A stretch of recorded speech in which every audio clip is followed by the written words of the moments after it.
ولسمشر ته نعمان رحمت الله نبیل وایي هیواد د جنگي بحران په ګډون ټاکنیز بحران سره هم مخ دی او د دې بحران ختمولو لپاره باید د ولسمشر غني او اجرایي رئیس عبدالله په ګډون ټول قرباني ورکړي.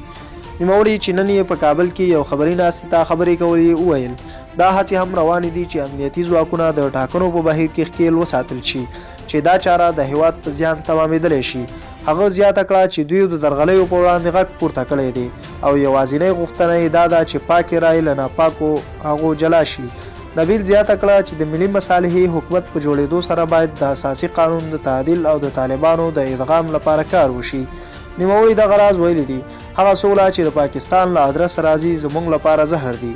نبیل په خپلو خبرو کې طالبانو ته په خطاب کې ویلي دي که دوی فکر کوي چې په زور به کابل ته داخل شي نو له سره دې فکر وکړي ځکه په نړیواله ټولنه او نه هم خلک دوی ته د دې کار اجازه ورکوي. نوموړي ټینګار کړی دی چې افغانستان خلک نه امارت غواړي او نه هم داسې یو جمهوریت چې نور ته یې ان د سولې په چارو کې لاس اوږد او په تمه وي.